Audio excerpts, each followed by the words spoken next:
My son looked at me in the hospital bed, his eyes filled with impatience, not concern. "Mom, our cruise is non-refundable," he said. So they left. They spent 12 days sailing the Mediterranean while I learned to walk again, alone. They thought they'd come home, sell my house, and move me into a nursing home like a piece of old furniture. But when they returned, the house was sold, the bank accounts were empty. And so was I. The fall itself wasn't dramatic. There was no grand tumble down a flight of stairs, no cinematic slip on a wet floor. It happened in the quiet of my own kitchen, surrounded by the ghost of a life well lived. I was watering my late husband Arthur's ferns. He'd loved them, called them his green children, and tending to them felt like keeping a small part of him alive. I reached for the one on the highest shelf, my foot caught on the edge of the rug, and the world tilted sideways. It was the sound that I will never forget. Not a thud, but a sharp, dry snap. It was the sound of a thick, old branch breaking under the weight of winter ice. I knew, even before the searing pain shot up my leg, that it was my hip. And I knew my life had just irrevocably changed. Lying on the cold linoleum floor, staring up at a water stain on the ceiling that I'd meant to fix for years, the first thing I felt was not pain, but a deep, profound sense of shame. I was Martha. I was the woman who had raised a son, buried a husband, and managed a household on her own for 15 years. I was the one people came to for help. And now, I couldn't even get up. The paramedics were kind, their faces a blur of professional calm. In the emergency room, the doctor's words were just as calm, but infinitely more terrifying.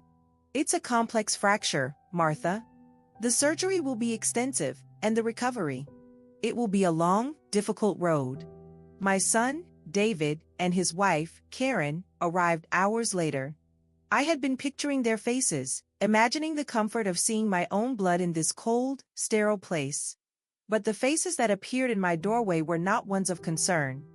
They were tight, annoyed. David didn't even take off his coat. Karen hovered near the door, clutching her designer purse to her chest as if it were a life raft and the hospital room was a contaminated sea. They looked at me, lying in that bed with tubes in my arm, and all I could see in their eyes was inconvenience. "Mom," David started, his voice a low, frustrated hum. This really couldn't have happened at a worse time." He ran a hand through his perfectly styled hair. I waited for him to say more, to explain that he had a big project at work, or that the kids needed him. I waited for an excuse I could understand, one I could forgive. Instead, he exchanged a quick, meaningful glance with Karen before looking back at me. "Our cruise," he said, as if that explained everything. "Our cruise to the Mediterranean leaves in 2 days. It's non-refundable, non-refundable." The word hung in the air between us, more sterile and cold than any of the medical equipment. My entire future, a future of pain and uncertainty and struggle, was being weighed against a vacation. And it was losing. Karen finally stepped forward, placing a small gift bag on the bedside table. It had a cartoon bear on it. "We just wanted to make sure you were stable," she said, her voice a practiced, empty sympathy. "There's a note inside. We'll call you from Rome to check in." They didn't ask what the doctor said. They didn't ask if I was scared. They just needed to tick a box. "Visit Mom in hospital, done." They were gone in less than 10 minutes. The silence they left behind was louder than the rhythmic beeping of the heart monitor beside me. I slowly reached for the gift bag. Inside was a generic "Get well soon" card. The note, scrawled in Karen's hurried handwriting, read, "Feel better. Talk soon." I let the card fall to my chest. The pain in my hip was a dull, throbbing fire, but it was nothing compared to the ice that was beginning to form around my heart.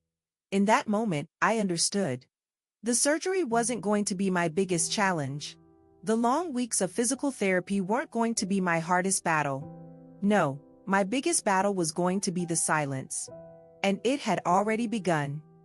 The 10 days I spent in the intensive care unit were a fog of pain medication and fragmented consciousness. After the surgery, every small movement was an agony, a fresh reminder of the break.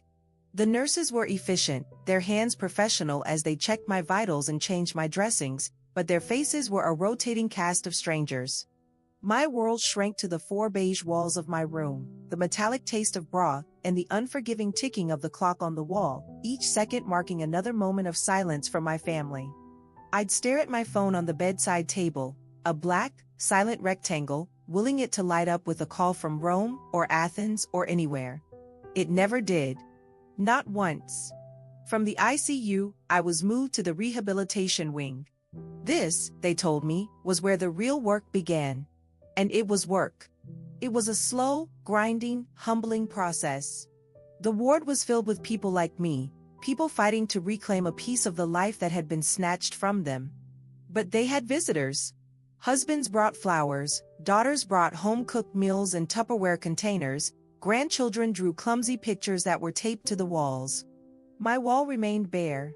My only regular visitor was a young physical therapist named Chloe. Chloe couldn't have been more than 25, with a bright smile and eyes that held a genuine, uncomplicated kindness. She was the one who forced me out of bed when every fiber of my being screamed in protest. She'd hold my arm, her grip firm but gentle, and say, "Just one more step, Martha. You've got this." She saw the tears that welled in my eyes, not from the pain in my hip, but from the ache in my soul, and she'd pretend not to notice. She'd just start talking about her silly dog or a bad date she'd been on, filling the suffocating silence with the sounds of a normal life. She was the one who brought me old magazines and insisted on washing and braiding my hair when I didn't have the strength to do it myself. A stranger was showing me the simple decency my own son couldn't be bothered to offer. I learned to measure my days not in sunrises or sunsets, but in small, painful victories, sitting up on my own, taking 3 steps with the walker, being able to reach the water glass without assistance. Each achievement was a mountain climbed, yet there was no one to celebrate with. The silence from David and Karen was no longer just an absence of sound, it was a presence. It was a heavy blanket smothering me, a constant, deafening roar of indifference. I had imagined them on their cruise ship, laughing over dinner, posing for photos in front of ancient ruins, while I was here, learning to use the toilet again like a toddler. The thought didn't just hurt, it hollowed me out. It was during one of those long, quiet nights, listening to the soft snores of the woman in the bed next to me, that a shift happened inside me. The ice around my heart began to harden. The grief was still there, but something else was crystallizing alongside it, a cold, hard clarity. They hadn't just forgotten me. Forgetting is passive. This was a choice. A deliberate, conscious decision to place their leisure above my suffering. They weren't coming to rescue me. No one was. Lying there, feeling so utterly disconnected from the world, I often wondered where other people found their strength. It makes me curious, even now, to know how far my story is traveling. It would mean a great deal to me if you take a moment to click the like button, and maybe let me know in the comments what city or country you're listening from. It helps to know I'm not just speaking into the void. Finally, after 3 long weeks, the day of my discharge arrived. A doctor, a man I'd never seen before, signed my papers with a brisk flourish. "A hospital transport will take you home, Martha. You're all set." I was being released, declared well enough to leave. But I wasn't going home to a warm welcome or a prepared meal. I wasn't going home to family. I was being discharged into the unknown, and a cold knot of dread tightened in my stomach. The silence on the other end of the phone was one thing. I was about to find out what the silence in my own home felt like. The ride home was in a sterile, white transport van that smelled faintly of antiseptic. I sat in the back, my walker folded beside me, and watched the familiar streets of my neighborhood blur past the window. The trees were the same, the houses were the same, but I felt like a foreigner returning to a land she no longer recognized. The driver, a kind man who spoke in gentle monosyllables, helped me to the front door of the house I had shared with Arthur for 40 years.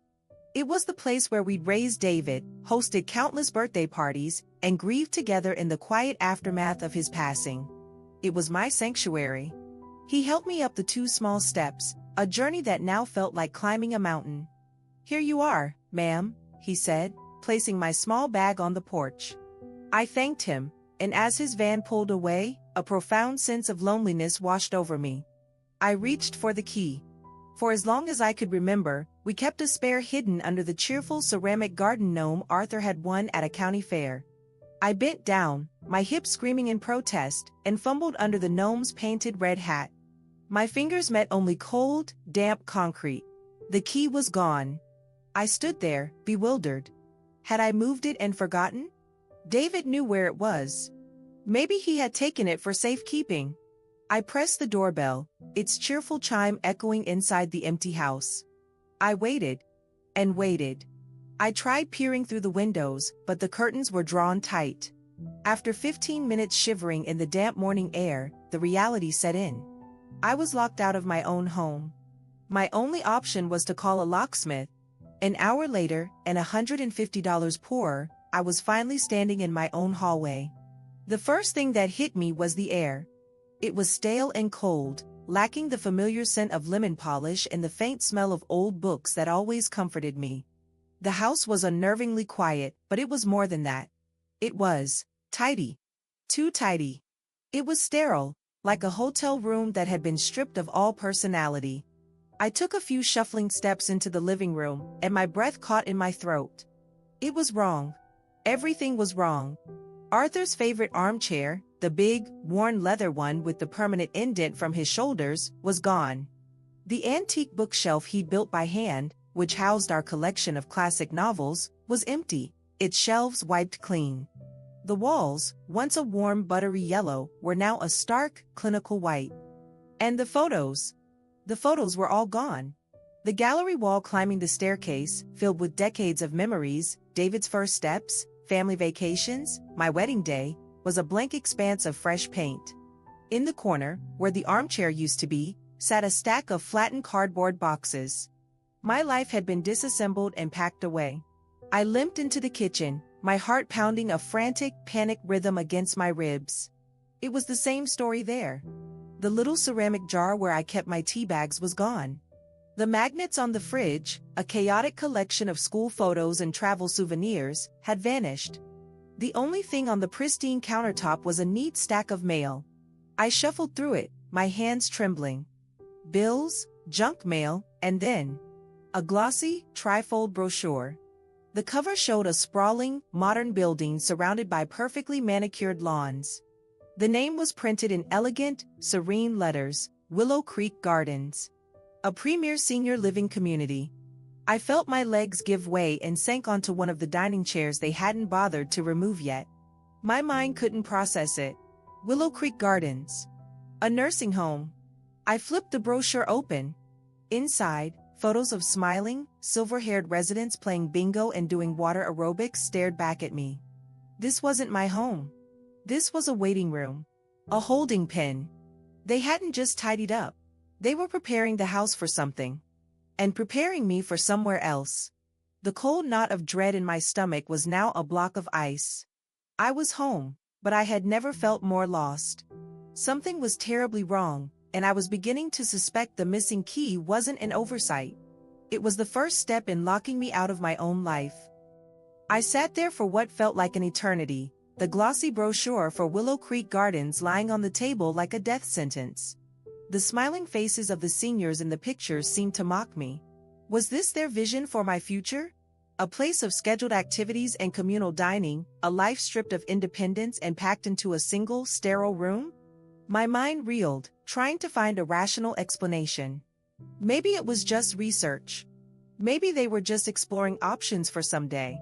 A frantic, desperate part of me clung to that hope, that this was all just a terrible, premature misunderstanding. But the emptiness of the house screamed otherwise. You don't remove a man's favorite armchair and erase a family's entire history from the walls as a simple precaution. I pushed the brochure away, my hand shaking. Underneath it was a business card for a real estate agent I'd never heard of, a woman with a blindingly white smile named Brenda. And beneath that, tucked neatly inside a manila folder, was the document that shattered my world into a million pieces. It was a power of attorney. I recognized the letterhead of my family lawyer's old firm. I remembered signing it, vaguely. It was years ago, right after Arthur had his first major health scare. David had insisted on it. "It's just in case, Mom," he'd said, his tone reassuring. "So I can handle the bills and talk to the doctors for Dad if he can't. It's just to make things easier." I trusted him. Of course, I trusted him. He was my son. I'd signed where he pointed, my mind preoccupied with Arthur's health, never once imagining the document could be turned into a weapon against me. But this wasn't just a simple power of attorney for healthcare. As my eyes scanned the dense legal text, my blood ran cold. It granted David sweeping authority over my finances, my property, my life. And stapled to the back was a more recent addition, a physician's statement, dated the day after my fall. It declared me temporarily incapacitated, a judgment made by a doctor I didn't know, based on a single, traumatic event. They had activated it. While I was lying in a hospital bed, foggy with anesthesia and pain, they had seized legal control of my entire existence. Then, I saw it. Slipped inside the folder, almost as an afterthought, was a single printed sheet of paper. An email. The sender was Karen. The recipient was David. The subject line was simply, update. My heart hammered against my ribs as I read the words she had written, words never meant for my eyes. Brenda said the house will show much better with the personal items cleared out. The painters finished yesterday. The dumpster is coming on Friday for the rest of the furniture. I've already spoken to the intake coordinator at Willow Creek. Your mother's room will be ready on the 15th, as planned. We just need to finalize the transfer of assets to cover the entrance fee. Hopefully, the house sells quickly. It'll be a relief to have this all settled before we get back. A relief. Getting rid of me, my home, my life, would be a relief. The words swam before my eyes. The casual cruelty of it, the cold, logistical planning of my erasure, was breathtaking. This wasn't a misunderstanding. This was a coup. A quiet, calculated, familial coup. They had waited for me to be at my most vulnerable, broken and alone, and then they had made their move. The brochure wasn't an option for the future. The empty walls weren't a temporary measure. They were the first steps of a meticulous plan to dispose of me. The ice in my stomach shattered, replaced by a volcanic surge of fury so pure and so hot it almost took my breath away. They thought they had won. They thought I was finished. But they had made one critical, fatal miscalculation. They had shown me their hand. I didn't scream. I didn't throw the folder across the room. I didn't collapse into a puddle of tears. The woman who had felt so lost and helpless just moments before was gone, burned away by the white-hot fury of that email. In her place, something else was taking root. It was a feeling I hadn't felt in years, a feeling I associated with a younger version of myself, the young widow who had to learn how to manage finances overnight, the mother who worked 2 jobs to make sure David had everything he needed. It was resolve. A cold, clear, and unshakable resolve. I stood up, the pain in my hip a distant, unimportant echo. My movements were slow, deliberate. I walked from the kitchen into the study, Arthur's old sanctuary. They had packed up his books and cleared his desk, but they had missed one thing. In the bottom drawer, tucked away beneath a stack of old tax returns, was his ledger. Arthur was an accountant, a man who believed in order and documentation. For 40 years, he had kept a handwritten ledger of every important detail of our lives, bank accounts, insurance policies, passwords, contacts. It was a meticulous, analog record of a life built together, a relic from an era before everything was stored in the cloud. To David and Karen, it was just an old, dusty notebook. To me, it was now the blueprint for my war. I sat down at the empty desk, opened the ledger to a clean page, and began to make a list. My mind, which had been so foggy with grief and medication, was now razor sharp. I listed every asset Arthur and I had painstakingly accumulated. The house. The savings accounts. The small portfolio of stocks he had so carefully managed. Everything they were planning to liquidate to fund my comfortable imprisonment at Willow Creek Gardens. They were counting on me being a passive victim. A confused old woman, too broken and sedated to fight back. They had forgotten who I was. They had forgotten the woman who had faced down bankers and bureaucrats, the woman who had learned to be both mother and father, soft and strong. That night, I didn't sleep in my own bed. I couldn't stand the thought of it. Instead, I sat in the dark living room on one of the few remaining dining chairs, the ledger open on my lap. The rage had cooled, settling into a calm, icy determination. They had started this. They had drawn the battle lines. But I would be the one to finish it. My grief for the family I thought I had was real, but it was a luxury I could no longer afford. Grief was for the past. The future was about survival.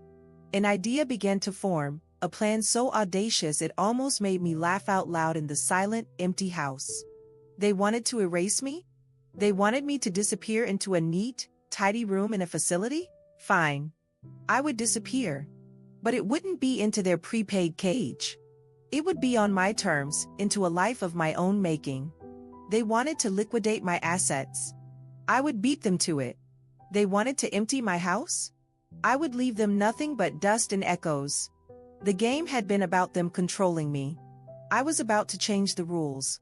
I was about to take back control of the one thing they couldn't put a price on, my own life. And as I sat there, a plan began to take shape, a plan that started with a single phone call I would make at 9 o'clock sharp the next morning. At precisely 9 a.m., with Arthur's ledger open in front of me, I made the most important phone call of my life. I didn't call my family lawyer, a man who was likely a friend of David's. I called his father, a semi-retired bulldog of an attorney named Samuel Feinstein, a man who had been Arthur's closest friend and poker buddy for 40 years. Sam was old school. He believed in loyalty and justice, and he had no patience for fools or villains, especially when they were family. His voice was gravelly when he answered, "Martha?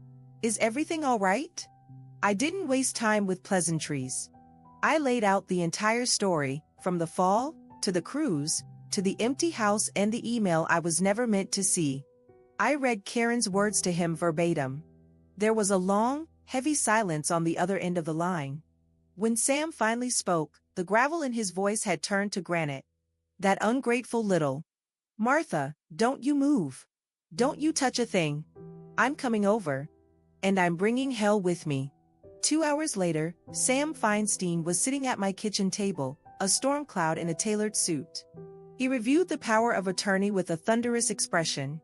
"This is predatory, Martha. It's technically legal, but it's morally bankrupt." He looked me straight in the eye, his gaze sharp and assessing. "So, what do you want to do? We can sue them. We can fight them in court. We can make their lives miserable." I shook my head. A public, messy fight was what they would expect. It would drag on for years, draining my energy and what was left of my spirit. I didn't want a fight. I wanted a final, definitive conclusion. "I want to disappear, Sam," I said, my voice quiet but firm. "I want to sell this house, liquidate everything, and walk away before they even know what's happened. I want them to come back from their trip to nothing." A slow, wolfish grin spread across Sam's face. It was the first time I had seen a glimmer of light in days. "Martha, my dear," he said, leaning forward, "that is the best damn idea I've heard all year. And I am going to help you do it." The next 48 hours were a whirlwind of calculated action. Sam worked with the ferocity of a man half his age. First, he filed an immediate revocation of the power of attorney, citing my full mental competence in attaching a statement from my own longtime doctor, whom he'd sent a car for. The legal ground under David's feet vanished before he even knew it was shaking. Next, Sam called a real estate agent he trusted, a no-nonsense woman named Evelyn who specialized in quick, cash-only sales. Evelyn arrived that afternoon, took one look at the half-empty house and the determination in my eyes, and simply said, "When do we start?" While Sam and Evelyn handled the major assets, I focused on the smaller, more personal logistics. I used the ledger to systematically change every password I had. I went to a different branch of my bank and, with Sam's legal backing, opened a new account under a slightly different name, my maiden name, which I hadn't used in over 50 years. I began transferring funds, piece by piece. It felt like I was dismantling my own life, brick by brick. But it wasn't a demolition. It was a liberation. With every password changed, every dollar moved, every box packed for donation, I felt a piece of my old, dependent self falling away, and a new, fiercely independent woman taking her place. I was no longer a victim waiting for the next blow to fall. I was the architect of my own escape. Evelyn, the real estate agent, was a force of nature. She didn't see an old woman's house filled with memories, she saw a property with good bones that needed to be moved, fast. Cash buyers are out there, Martha, she told me, her eyes scanning the living room. They want clean. They want empty. They want a blank canvas. And a blank canvas is exactly what I gave her. The house went on the market on a Tuesday. By Thursday, we had 3 cash offers. I accepted one from a young family, sight unseen, for slightly below market value. The only condition was a quick closing. 10 days. The clock was officially ticking. The days that followed were a blur of methodical erasure. I hired a service to clear out the remaining furniture. I watched as they hauled away the dining table where my family had shared thousands of meals, the bed Arthur and I had shared for a lifetime. It should have been heart-wrenching, but strangely, it wasn't. These were just things. Wood and fabric and stuffing. The memories attached to them had been tarnished, the warmth they once held extinguished by betrayal. Watching them go felt less like a loss and more like shedding a skin I had outgrown. I was untethering myself, lightening my load for the journey ahead. I kept very little. A small, sturdy box was all I allowed myself. Inside, I placed the things that truly mattered, the worn, leather-bound collection of love letters Arthur had written me when he was stationed overseas, a single framed photograph of us on our wedding day, young and impossibly hopeful, and the small, silver locket he had given me, which held tiny portraits of David as a baby. The rest, the china, the crystal, the remnants of a life I no longer claimed, I donated. Let another family build their memories with them. On the final day, the house was a hollow shell, echoing with the ghosts of what used to be. The movers were gone. The cleaners had just left. I walked through the empty rooms one last time, my walker clicking softly on the bare hardwood floors. I stood in the doorway of David's childhood bedroom and could almost hear the echo of his laughter. I traced the faint outline on the wall where our family portrait used to hang. A wave of sorrow washed over me, a final, painful pang for the family I had loved, the family I now had to leave behind. But it was a clean sorrow, sharp and finite. It was the grief of a final goodbye, not the dull, chronic ache of a hope that would never be fulfilled. Then, I went to the kitchen and sat down at the very spot where I had read Karen's email. I took out a single sheet of plain white paper and a pen. I wasn't going to write a letter of anger or accusation. That would grant them a power over my emotions that they no longer deserved. Instead, I wrote 2 simple, devastatingly final sentences. You wanted a life without the burden of caring for me. Your wish has been granted. Enjoy the space you created. I didn't sign it. I simply folded the paper in half and left it in the center of the pristine kitchen counter, a silent testament to their actions. Then, I took my small box of memories, walked out the front door, and didn't look back. The closing was scheduled for the next morning. By the time David and Karen's cruise ship docked, the house, the money, and the woman they had so carelessly discarded would all be gone. The morning of the closing, I was already hundreds of miles away. I had traded in my old, familiar sedan for a nondescript, silver compact car, the kind of car no one ever notices. It was paid for in cash. My entire life was now contained in one small box on the passenger seat and 2 suitcases in the trunk. As I drove, I watched the sun rise in my rearview mirror, a fiery farewell to the life I was leaving behind. There was no destination in my mind, no grand plan. The only direction was away, west. Away from the coast, away from the memories, away from the name Martha. For the first week, I was a ghost on the highway. I drove through small towns whose names I'd forget by the next morning. I ate in anonymous diners, paid for everything in cash, and slept in cheap, roadside motels where the bedspreads were thin and the locks on the doors were flimsy. I spoke to no one beyond what was necessary. I was running on coffee, adrenaline, and the sheer, exhilarating terror of complete and utter freedom. I was 78 years old, with a recently healed hip and a broken heart, and for the first time in my adult life, I had no one to answer to but myself. It was in a dusty diner somewhere in Tennessee that I decided who I was going to be. The waitress, a young woman with a tired but kind face, set down a cup of coffee in front of me. "What's your name, Han?" she asked, pulling out her order pad. I opened my mouth to say Martha, but the name felt foreign, like a coat that no longer fit. The name Martha belonged to a mother, a wife, a victim. She was the woman they left behind. I was someone new. I remembered my own grandmother, a tough, resilient woman named Nora. Nora, I said, the name feeling surprisingly natural on my tongue. Nora Wallace. That was the day Nora was born. Nora was a widow, yes, but she was childless. She was a retired bookkeeper from Florida, looking for a quiet place to settle down, somewhere with mountains and 4 distinct seasons. Every time I told this story to a stranger, it became a little more real. I was weaving a new identity for myself, one conversation at a time. The fear that had been my constant companion on the road began to recede, replaced by a budding sense of possibility. Who was Nora? What did she like? Where would she choose to live? For the first time, the future wasn't a terrifying void, but a blank page waiting to be written. After weeks of aimless driving, I saw a sign on the side of the highway. Cedar Ridge, North Carolina. The best-kept secret in the Blue Ridge Mountains. It sounded peaceful. It sounded like a place where a person could be invisible if they wanted to be. I took the exit. Cedar Ridge was a small, charming town nestled in a valley, with a main street that looked like it hadn't changed in 50 years. I saw a for rent sign in the window of a small, tidy cottage set back from the road, partially hidden by a thicket of rhododendron bushes. It was perfect. It looked like a place a woman named Nora would live. I parked the car, took a deep breath of the clean mountain air, and walked towards my new life. The cottage was perfect. It was small, easy to manage, and had a little porch with a rocking chair that looked out over the Blue Ridge Mountains.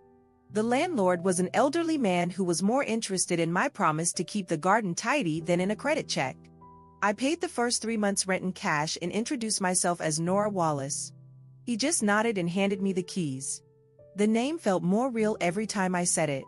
I had a home. It wasn't the grand house I had shared with Arthur, but it was mine. It was Nora's. And it was safe. My days settled into a quiet, peaceful rhythm. I spent my mornings walking, slowly rebuilding the strength in my hip on the town's gentle, sloping hills. I discovered the simple joy of sitting on my porch with a cup of tea, watching the mist burn off the mountains. But the silence, which had once been a source of terror, was now a different kind of quiet. It was the quiet of solitude, not loneliness. Still, I knew I needed a purpose, a reason to get up in the morning beyond just watching the sun rise. I found it in a place I never expected, a little bookstore on Main Street called the Reader's Nest. It was a magical place, crammed from floor to ceiling with books, smelling of old paper and freshly brewed coffee. It was run by a young man named Leo. He had inherited the shop from his grandfather, and you could tell it was more of a passion than a business. He was kind, a little shy, and completely overwhelmed. The books were in chaotic piles, the accounts were a mess, and he was trying to do everything himself. I saw the look of a drowning man in his eyes, and I recognized it. I had worn that same look for years after Arthur passed away. One afternoon, I saw him struggling with a stack of invoices, his brow furrowed in frustration. On an impulse, I said, "You know, I used to be a bookkeeper." It was the first piece of Nora's invented history that I had offered up. He looked at me, a glimmer of hope in his tired eyes. "Really?" I nodded. "I could. I could help you get these organized, if you'd like. Just for a few hours a week. For free. I just miss having numbers to wrestle with." He looked like I had just offered him a winning lottery ticket. And so, I became the unofficial bookkeeper of the Reader's Nest. I started coming in 3 mornings a week. I created a simple, organized system for his accounts. I sorted through the piles of books, alphabetizing and categorizing them until the chaos receded into a welcoming, browsable order. Leo and I developed an easy friendship. We'd talk for hours about our favorite mystery novels while we worked. He'd tell me about his dreams of expanding the shop, and I'd offer quiet, practical advice. He never asked about my past. He simply accepted me as Mrs. Nora, the kind, quiet woman who had appeared out of nowhere and brought a sense of calm to his life. For the first time in what felt like a lifetime, I felt useful. I wasn't a burden. I wasn't an obligation or a problem to be solved. I was a person with skills and a purpose. I was valued. This small, simple life I was building, this life of quiet mornings, mountain views, and the smell of old books, it was more fulfilling than anything I had experienced in years. It's a funny thing, finding your place in the world when you least expect it. It makes you realize how many other people might be out there, quietly building their own second acts. I find myself hoping this story reaches some of them. If you feel a connection to this journey, I'd be so grateful if you'd help this little community grow by clicking the subscribe button. Knowing there are kindred spirits out there listening makes the world feel a little less vast. I was slowly, quietly, becoming Nora Wallace. And I was finally, truly, at peace. While I was discovering the quiet joys of Cedar Ridge, another story was unfolding hundreds of miles away. A story I didn't know about until much later, pieced together from gossip and the delicious, karmic justice of the internet. David and Karen returned from their Mediterranean cruise, their skin tanned, their suitcases full of expensive souvenirs. They pulled their luxury SUV into the driveway of my old house, expecting to find it empty but waiting, a property ready to be sold to fund their well-laid plans. The first sign that something was wrong was the lock. David's key didn't fit. He jiggled it, annoyed, assuming it was just stiff. Then Karen noticed it. In the middle of the perfectly manicured lawn was a small, discreet sign that wasn't there when they left. It was made of dark wood and had elegant, white lettering. It read, "Sold." Their confusion turned to panic. They peered through the windows, but the house was a complete void. Not just cleared of my personal items, but stripped bare. The curtains were gone. There was no furniture, nothing. A neighbor, a woman I had always been friendly with, was watering her petunias. She watched them for a moment before walking over, a look of faux sympathy on her face. "Oh, David, Karen. Welcome back," she chirped. "You just missed her. The new family moved in last week. They seem lovely." The blood drained from David's face. "New family? What are you talking about? My mother is." He stopped, realizing he didn't know where his mother was supposed to be. He called my old cell phone number. It went straight to a disconnected message. He called the hospital, then the rehab center, his voice growing more frantic with each call. No one had seen me since the day I was discharged. He called the real estate agent, Brenda, the one they had hired. She was confused. "David, the property was taken off my listing weeks ago. The owner sold it privately." It was when they finally managed to get inside the house, after proving their relation to the new owners, that they found my note. 2 sentences on a stark white piece of paper sitting in the middle of the kitchen counter. "You wanted a life without the burden of caring for me. Your wish has been granted. Enjoy the space you created." It was a cold, clean checkmate. The house was gone. The bank accounts, as they would soon discover, had been emptied and closed. And I had vanished. Their next call was to the police, reporting me as a missing person. But their story began to fall apart under the calm, methodical questioning of a seasoned detective. "So, you were on a cruise while your elderly mother was recovering from major surgery?" the detective asked, his pen pausing over his notepad. "And you were in the process of selling her home without her direct involvement?"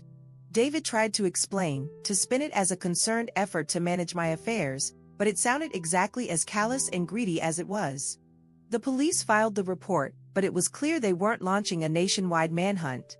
The case was quietly labeled voluntary adult disappearance. They were on their own. And that's when the real consequences began.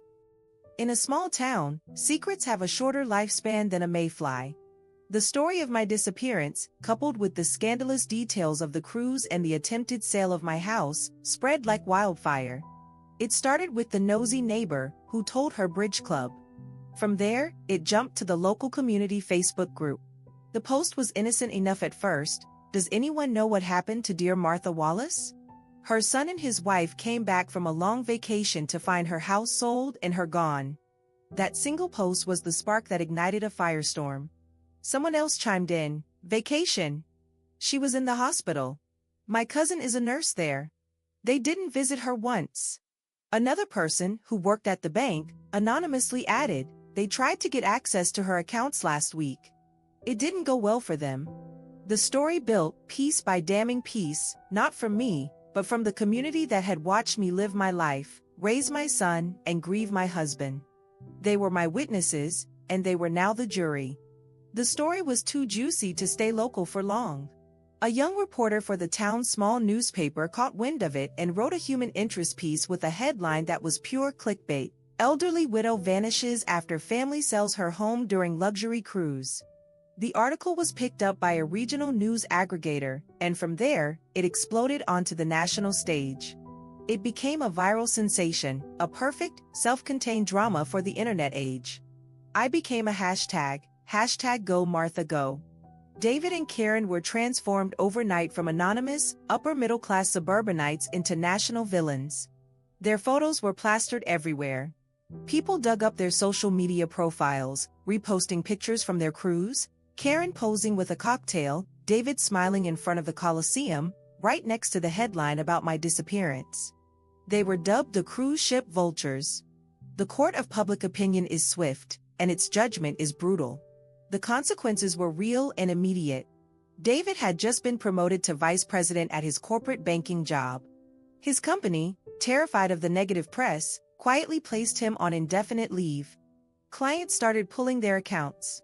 Karen, who prided herself on her social standing and charity work, was asked to step down from the board of a local foundation. She was heckled in the grocery store. A local news crew camped out on their lawn. Their carefully constructed world of respectable success crumbled around them, undone not by a lawsuit, but by a Facebook post and the truth. I watched all of this unfold from the quiet safety of my little cottage in Cedar Ridge, scrolling through the news on the library's computer. Leo would sometimes see me reading the articles.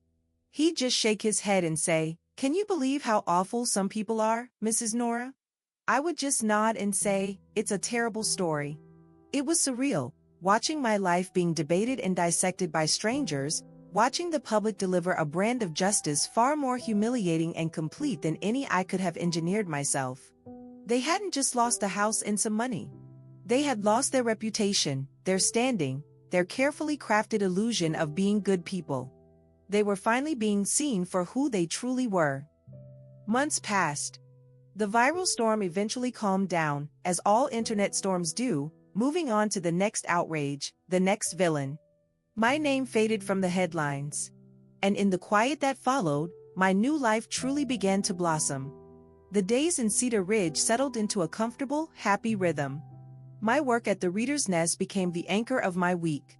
I wasn't just the bookkeeper anymore, I was a fixture. I started a small book club for seniors that met on Tuesdays. I helped Leo plan author events. The shy, overwhelmed young man I had first met was now a confident, successful shop owner. He called me his secret weapon. One afternoon, I was sitting on my porch, reading, when a sleek, unfamiliar car pulled into my driveway. My heart gave a single hard jolt. A man got out. It was David. He looked diminished. Thinner, grayer, the confident swagger replaced by a weary slump in his shoulders. He walked slowly up the path and stood at the bottom of my porch steps, looking up at me like a lost child. He didn't try to approach. He just stood there. "Mom?" he said, his voice hoarse. We've been looking for you for months." I didn't say anything. I just closed my book and looked at him, waiting. "We were wrong," he said, the words sounding like they were being torn from his throat. "What we did was unforgivable. We lost everything. My job. Our friends, Karen. She's not doing well. Our life is a wreck." He looked at me, his eyes pleading. "Please. Come home. We can fix this." I looked at him, my son, and I felt a pang of something. Not anger anymore. Not even pity. Just a kind of sad, distant finality. I thought of the woman who had cried in the hospital, desperate for a phone call. I thought of the woman who had discovered the depth of her son's betrayal in a cold, empty house. That woman was gone. Nora was here now. "David," I said, and my voice was calm and even. "You're mistaken. My home is right here." I gestured to the small cottage, to the mountains bathed in the afternoon sun. "I have a life here. A happy one. Tears welled in his eyes. But I'm your son, he whispered, as if it were a trump card he had forgotten he held. I gave him a small, sad smile. And I was your mother, I replied softly. You made your choice on a cruise ship. I made mine here, in these mountains. There is nothing left to fix. Goodbye, David. I stood up, walked back into my cottage, and closed the door. I didn't watch him leave. My story, the one the world knows, is about a viral scandal and a satisfying revenge. But my real story, the one I'm living now, is much quieter. It's about finding kindness in strangers and purpose in small things. It's about a woman who, at 78 years old, built a new life from the ashes of an old one. It's about discovering that the most valuable thing you can inherit isn't a house or money, but a second chance at peace. And that is a story worth telling. My voice, and the voices of others who have been cast aside, matter. Every subscription to this channel isn't just a number, it's a signal that these stories of resilience and justice need to be heard. Your support helps build a community where our voices can grow louder, stronger, and refuse to be silenced. Please, help this community grow. Click that subscribe button, give this video a like if it moved you, and let me know in the comments where my story reached you tonight. Thank you for listening.